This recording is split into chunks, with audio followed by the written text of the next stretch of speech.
everyone, this is Talo, Drive-Thru Therapy. Thank you so much for joining me today on another episode. And as always, I'm grateful for your support and all the wonderful comments that you guys have been sending me or ideas that you've been sending me. I think that's great. Keep them coming. I love it. I review them and I kind of organize them in a way to help me insert some of what you're asking in the episodes. So I kind of insert the messages in there. I want to first, before I begin talking about our topic today, I want to let you guys know that these episodes are made intentionally and they are delivered in a way where they're supposed to help you mentally condition. There are ideas or concepts in there that are meant for and are explained in a way where they're supposed to kind of be implanted in the mind somehow. And if your subconscious somewhere throughout the day somehow retrieves this information, like you actually think about the stuff that we talked about in the episode, right? If it's mentioned in the episode and you just kind of retrieve it throughout the day, that is actually a normal thing. That means this episode or this conditioning is working. And if your subconscious finds this idea or this concept attractive and it recalls it, it is also a good thing for you to look at it and see if you want to do something with it, whether you want to change something, build a skill, any of that. So it's good to look at the past episodes and see if there's any of them that are attractive to you and listen to them and see if you can get your mind to learn new skills, whether it's in quieting the mind or in getting over a heartbreak, whatever you wanted to accomplish. It's possible to do that. So all these are very intentionally made. If you recall any of the stuff that we talk about in any of the episodes, that's a good thing. That means it's working. It's really working and that your brain wants to change something. It's an indication. And I want to validate that for all of you guys. Because I had a couple people send me some messages about that and, or emails. I keep calling them messages, but they're emails about, them hearing the messages throughout the day, even when they're not listening. And that's really part of the mental conditioning that we're doing. So, all right. I hope that explains it a little bit for anybody that wants to know a little bit more about that. And I'll probably have another episode where I talk about ways to just mentally condition, not just by repeating information, but there are more ways. I just somehow don't want to I keep the information a little under wraps because I don't want you to know what I use to help your brain get attracted to the way I'm presenting this content, I guess. So if it's appealing to you, wonderful. If it's not, I'll just keep going and maybe one of them will. One of those episodes might one day appeal to you. And that's okay. That's cool with me too. All right. If you have any feedback for me and you have any more questions, please email me. You can email me at talibra8888@gmail.com. I'll gladly answer questions for you, and I'll do it for everybody like I'm doing it right now. So, all right. Thank you guys. All right. So today we're going to talk about, well, let me give you a background. So this way you'll hopefully get to know where I'm going. I hope I know where I'm going. Okay. So when people come into session, a lot of times I ask them, what is the goal for therapy? Very common for me to ask them that. And most of the time people say happiness. I want to be happy. That is very common for me to hear. It's like they come to therapy and they expect me to answer all the questions for them. So when they're asked a question, like, what do you want? It takes them a little bit and they fluster up a little bit and they finally decide to answer, I want to be happy. Which is really interesting because what that's telling me, or what this answer is implying, is that when they are not happy, that they're missing something. When I go into asking them, what would be happiness to them, or how would they define it, and what would it look like, or how would you feel it on the inside? A lot of people also get stumbled because their brain going to answering this question is not common for them. They're not commonly seeking happiness on the inside. They're commonly seeking or being asked about their pain. I mean, even in the medical profession, one can understand that when I usually ask people, okay, what's been going on? What are their symptoms? And people are used to being asked, what are their symptoms? What's hurting you? What's the ailment? But we don't really ask what's going right. What works for you? And so when I do ask them what happiness would be, their brain has to exercise a bit to just get to that answer. It has to exercise into a place that it hasn't really used or utilized as much, which is why it takes a little bit to come up with that answer. But it's helpful for me when they do get flustered while answering this, because I have to point it out. Hey, it's not easy for you to come up with this. So I usually give it as homework. Go find out what happiness is. Bring it back to me. What does it look like? So when they come back, a lot of the times they tell me that happiness is inner peace. Happiness is being able to be calm on the inside and to go with the flow with things, to not always obsess over thoughts and keep them and hold grudges and, variations of those responses is what I usually hear. And it makes sense, right? So I think the problem is that people are in the pursuit of happiness, But the word happiness in itself means, according to Webster's dictionary, it is being favored by luck or fortune. So that means that it is going to be unintentional. You can't really intentionally feel happy. It is conditional on something external of you that has to happen in order for you to get happy, whether it's going on a great date or winning $1 million or your mother-in-law, compliments you on something finally. I mean, something has to happen outside of you. Luck or fortune has to happen in order for us to get happy. So it's unintentional. We are at the whim of what is happening outside of us. Just to point out to you also that happiness in this case is an extreme. So the opposite of happiness would be sadness. And so if I'm not happy, then I must be sad. And our brain will take us there. Unfortunately, it'll make us believe that because I am not happy, there must be something wrong with me. But what if success for you and for me is not in happy? And it's not in the other extreme either, of sadness. What if it's somewhere in the middle? What if what we need to do every day is maintain a state that keeps us intentionally neutral, with inner peace, calmness, going with the flow? Basically, I've been kind of limiting this word to one word only, and that is a state of satisfaction. Yeah, I thought of many words, but that's the best one I could come up with. If I'm not happy, and I don't want to necessarily be happy all the time, because again, I don't want to always be like chasing that. That means I have to chase happiness. That means I'm going to go to extremes just to get that. And I don't want to go to sadness. I'm not missing out on anything, because that will not show me gratitude. So satisfaction is probably the mid state. It's where I want to be. And today, hopefully, I will talk to you into not necessarily wanting to seek happiness. We want to seek satisfaction. We want to seek satisfaction. What is satisfaction? It is, according to Webster's dictionary, being pleased or content with what has been experienced or received. So it's being pleased or content. Okay. And those are words that are not extreme. Those are words that I can on the inside intentionally get to by switching my perception of what I'm looking at. I can find pleasure in looking at a beautiful sculpture. I can find pleasure in my interaction with my child. I can find pleasure in my interaction with my client in session. I can find pleasure, and that means it's intentional in a sense. It's intentional.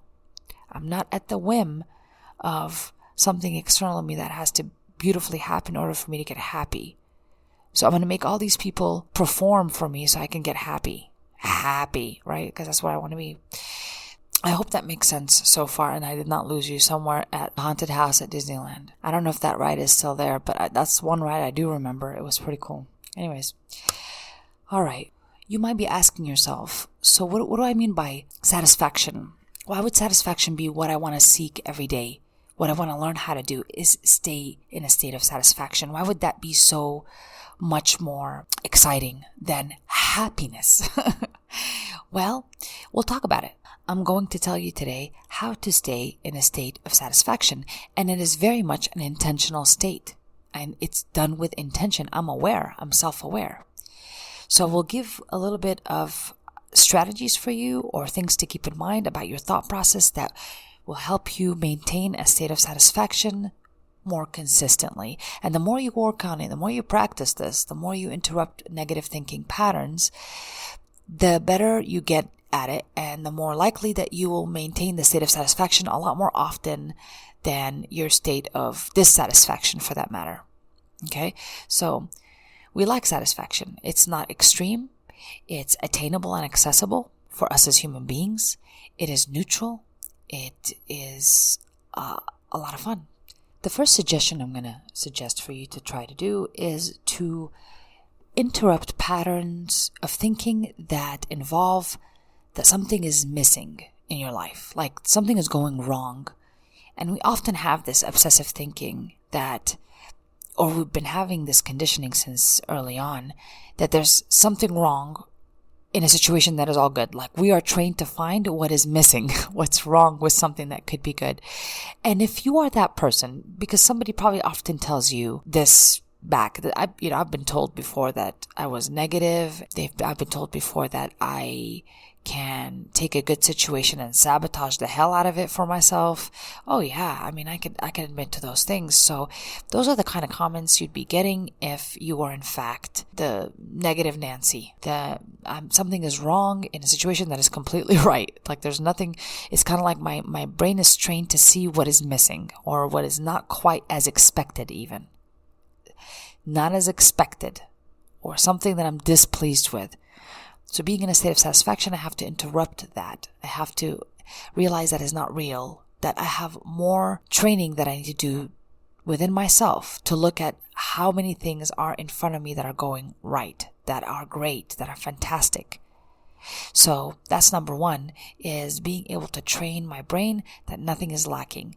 It's having to recondition and redirect my brain to go to seek what is going right in front of me. Because I promise you, a lot is going right. It's just I'm not trained to see it. So just be aware of that. It's just a matter of habits in thinking. And this is one of the habits that we need to change, okay, to increase the state of satisfaction. The second thing we need to change is our need to chase the things that make us happy. The things that make us happy and excites us, and we want to keep chasing, and we want more and more and more. And I see this a lot with people that have addictions, but we can have a variety of different addictions to substances of any kind, even relationships, addictions to love, addictions to food, addictions to sex, addictions to shopping. All of those are just other ways to say that I want to keep chasing what makes me feel good. But in reality, whenever we see that, we know we've gone too far. I keep wanting to feel happiness all the time. It's like every moment has to be fireworks, and it is not life. It's not life. And if it's not fireworks in my head, I can take it to be like, oh my God, I must be sad. I'm missing something. I'm depressed because my world doesn't have a lot of fireworks. I think something is missing. But it's false. It's completely false.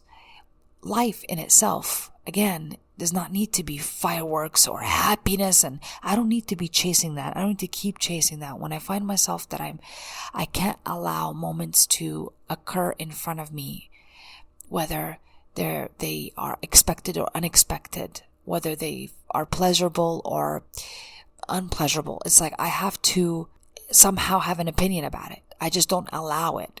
I don't allow it. I need to go chase something. I need to go chase this happiness. I feel this need to have it. And it makes me feel good. I want more of it. It's a false idea. It's a false idea. It goes to extreme. Okay. And it takes you back again to you're missing something because apparently you don't have happiness and elation all the time. So keep that in mind as the second thing I need you to work on when it comes to thinking patterns. That needs to be interrupted. I don't need to keep chasing happiness. I need to be in a state of satisfaction. I have more than enough right in front of me. That's what that means. I have more than enough. I am abundant. Everything I need is right here. Safety is right here, which is beautiful. I'm safe in this moment as I'm talking to you. I can't guarantee my safety an hour from now, but I can tell you right now I am pretty safe, and it feels good to live in this moment, meaning my mind is not elsewhere, it's right here with you. Also, when people need happiness or need something always that makes them feel good and they want to keep it, it's not meant to be kept all the time. So unfortunately, they will do the craziest thing to try to keep themselves happy, meaning I will want to feel high all the time, or I want to drink a lot more because I want to feel that buzz and that, I don't know, quietness within, or I want to be admired by so many people. I want the attention of so many people, and it's just one person is not enough, so I can't maintain intimacy and faithfulness with one person. Whatever the case is, happiness for me has become my priority. I want to get happy, and you can understand why we will do the craziest things just so we can feel happy. But it's temporary. I want to remind you that happiness in its state is temporary. It is not meant to last and last and last. We have to allow things to come and go. And so that's my third point here, is we need to be able to, and I kind of talked about it in number 2 a little bit, limit the judgment or opinions about things in front of us all the time, and making whatever we're looking at, we have to have a belief or an opinion about it, and this way it just does not allow life to occur in front of me. I'm just not accepting that things are happening in front of me. So the best way to say it, I need to accept and allow life to happen in front of me without any opinions and judgments. So how does this work? You might be asking, and what does this mean when it comes to maintaining a state of satisfaction? Well, when I have opinions about something, for example, if I'm standing in line and somebody's taking too long, whether it's a cashier person or the person writing a check, they're just taking too long, and I have an opinion about it, and I'm just in my head like getting angrier and angrier, and now I'm reaching a state of dissatisfaction, and next thing you know, I'm downright angry, like it's perpetuated to anger. This is not going to be healthy for me, and also it's not going to keep me in a state of satisfaction. But if I'm standing in line, I notice myself starting to have an opinion about or a judgment about what I'm looking at, I'm going to go ahead and just accept that I have to wait. That's it. I'm going to get to acceptance real quick, as quickly as I can. I'm going to recognize that I'm starting to have a judgment or an opinion and it's causing me internal discord, and I'm going to start getting right with me by having no opinion or no judgment about something really I cannot be responsible for, and I just need to go with life as life is right now. So this one here is one of the biggest skills to learn. The biggest skills to learn is, probably one of the most important ones out of all the ones I'm going to name is our ability to allow life to occur in front of us with limited opinion and judgment. Really, it's a constant practice. And if you can maintain that, you will have the ultimate quietness, the ultimate satisfaction most of the time. Really, it really is like that. It's really an amazing mental state to not have to, or have the need or urge or the habit, even more so, to label something, judge something, make a point, need to be involved in whatever that's in front of you that has nothing really to do with you, and it's just it's asking you for acceptance, and you're going to go ahead and try to be like, let me take matters into my own hand. At which point, that's just suffering. That's just suffering. Dissatisfaction, anger, and it moves me away from the state of satisfaction. So, I urge you to stay in the state of satisfaction by limiting those judgments, limiting them, and allowing life to happen in front of you. and you accepting it. Most people will probably go to extreme. Well, Tala, what do you want me to be, a doormat? I can't stand up for myself? Well, let me just tell you something. If you have to stand up for yourself every damn minute, we don't live in a war zone. There are no threats, constant threats. You have to consider that maybe the problem is not my world around me if I'm consistently being threatened. I have to take responsibility and ownership for my feelings. There must be something that I need to work on if I'm consistently distrusting of others, judging others, perceiving that others and my world around me as a threat. That I need to defend myself all the time from those criminals and those villains. It is insane how many people go to extreme. That's not what I'm asking. I'm not asking you to be a doormat. On the contrary, I think that you keep your sanity first. You don't look like a hothead, right?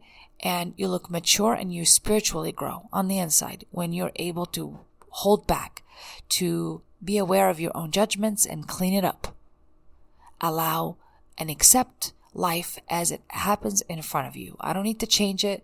These things are happening and they're out of my control, and I can accept that. I can accept that. I'm working on accepting it right now. That's what needs to happen. Don't go to extremes, people. I'm not wanting you to be a doormat. I don't want you to go and say, I don't get, Tala does not want me to defend myself against the hurricane that's coming at me. That's not what I'm asking. That's not what I'm asking of you to do. I'm asking you to consider quietness, satisfaction within. That's what we're doing here. We're elevating the quality of life, people. All right. I could probably talk about this all day, every day, but I'm going to limit to one more final point I want you to consider when it comes to maintaining a state of satisfaction. And hopefully all this is just consciously and subconsciously kind of implanting the suggestion of why satisfaction and maintaining this living with emotional moderation is probably the best way to go. It doesn't mean I won't feel happy if I'm satisfied. No, that's not what it means. It means that I will feel happiness when something is presented, but I'll be able to go back to satisfaction, not feel happy, and then later drop all the other way and go to the other extreme quickly. No, we don't want to do that. We want to stay in a middle place where we can go a little bit up or a little bit down. We don't want to go all the way up. We don't want to go all the way down, right? We don't want that shift. That's just not emotional stability, and we want to be emotionally stable. And we are going to do this by releasing the idea of control, by limiting expectations. Expectations are based on our beliefs of the way things should be and need to be. And we have this schema inside our head, this criteria that things have to look a certain way, be a certain way. And when they don't fit or match that, I'm going to try to do everything within my power to change it. At which point I lose my peace, I lose my ability to feel a sense of satisfaction in my current moment, and I want to just change somebody's opinion, change something about a situation that I cannot change and I have no control over, but I will sweat it out. And I will try to change it. Okay, so my attempt to gain control at this moment becomes a loss of control. It looks that bad for me. So I don't want you to go to extremes by thinking, okay, Tala, you're telling me I shouldn't have expectations. Again, you're telling me I need to be a doormat. You're going to extremes if you're thinking that. I don't want you to be a doormat. I want you to have your boundaries as you should. But I'm talking about an internal state here, something that you have to do internally, which is limit the expectations that you have that make you say things like shoulds, people should behave this way, people should act this way, people should be this way, things should be this way, it has to be this way, because it goes into conflict with what is in front of you. If people should be kind to you while they're providing some kind of service, but they're not kind, I need you to accept the fact that they're not kind. And that whatever that came out of the mouth is not kind. And that's acceptance. I have to allow it in a way. That goes back to allowance, which is our number 3 one, which is what we're just talking about. But this is just to add to it, as part of it, is accept the situation as it is, and that my expectations of this person having to be kind and they have to fit the certain mold, and me complaining about it because they're not fitting that mold that I made for them. It's not nice. It's not compassionate to them, and it's also not compassionate to me on the inside. I'm really now losing a lot of control, trying to gain control over people around me, situations around me, things around me. So I've lost my peace when I do that. Keep an eye out on that expectation thing. It's a lot. We have a lot of expectations. I have this person that tells me often that they want their partner to hold them or to hold their hands when they're out, or to tell them good morning and I love you, give them a kiss. And the partner doesn't do any of that. But the partner has a way of showing love in other ways. But this person could only see what she wanted to see or what he wanted to see. This person could not see what their partner was actually doing. They missed out on all the good stuff that the partner was doing because they should have been doing all the other stuff that they believed that they should have been doing. So we're missing the point. We're now becoming very much comfortable in a state of dissatisfaction by pointing out what people should be and shouldn't be doing. A lot of expectations. And it also goes with the lack too. That's part of it, right? But I'm just kind of going back and forth with all of them. They all mix in together. The different strategies mix in together, but they're a little different. And when you work on them all together, you really will elevate the quietness within. And also you will maintain a beautiful state of satisfaction where you don't veer off too much to elation and it's like, oh my god, it's like amazing and it's the best thing in the world and it's fireworks, and it doesn't have to be all the way to it's depressing and I don't know what to do without it, I can't live without it, and I can't lose it, and right, and all those things. We don't want to get to those extremes. When we stay in a state of satisfaction, we can easily come back and we can bounce nicely, gently to a state of happiness, maybe a state of disappointment, and we will come back to our neutral state of satisfaction. We can always come back to satisfaction. It's easily accessible, okay? So that's what we want to do. That's the benefit of staying satisfied. And when we do that, we will maintain our body immune system, I guess, because you feel a lot less stressed. So when you're feeling less stressed, your immune system will be able to fight off disease. You will not have headaches. You will not have tension headaches or muscle pain because of stress. You won't lose your sleep. You'll be able to sleep a lot better. So there are benefits to staying in a state of satisfaction. That is huge. So today, I don't want you to be happy. When you're asked what would make you happy, you need to answer after hearing this is, satisfaction. Being satisfied all the time is what I need in my life. That's what I need to be all day, every day, satisfied. I go to work, I'm satisfied. When I'm doing something, I'm satisfied with it. I don't need to sit there until it's perfect. I don't need to, say things like, I'm a perfectionist, or say things that people should do this. Things have to be this way. It's like a little prison that you're making for yourself. Those little rules really eventually become a prison and you can't get out because you have these habits that keep you imprisoned in your own belief system and your own rules. And it's pretty filthy. It's just, you won't like it. And you won't get the full benefit of life. So, state of satisfaction is very intentional. You have to work on it every day. And at first, like you're doing anything that's pretty mental, it will take a toll. You have to slow your mental process down in order for you to catch the things that you need to catch and redirect them. So you need to be patient with yourself in the process. You need to listen to this podcast if it makes sense to you over and over again until these things that we talk about today make sense. And they've implanted enough in your mind that you're like, yeah, I get it. I think I can pull it and retrieve something out of this information whenever I need it. If I'm asked what I want to be, I can say I want to be in a state of satisfaction, and this is what it means, because I have some kind of idea. My brain has now exercised what I just do every day, what I just think about every day, because that's effortless to me. But having to think about happiness, having to think about satisfaction, having to think about what those things mean takes practice, takes exercise of your brain to go to places that it hasn't gone to naturally before. So I hope that makes sense. All right. What you need to do with all the stuff that we mentioned today is interrupt your thinking process when you find yourself doing any of these things that we talked about that we don't need to be doing, and really adding the stuff that we want to do. So instead of, for example, needing to control and keep a handle on my situation and what people think and what people feel and what people have to do and whatever, when I'm trying to do that, I need to release that, surrender it.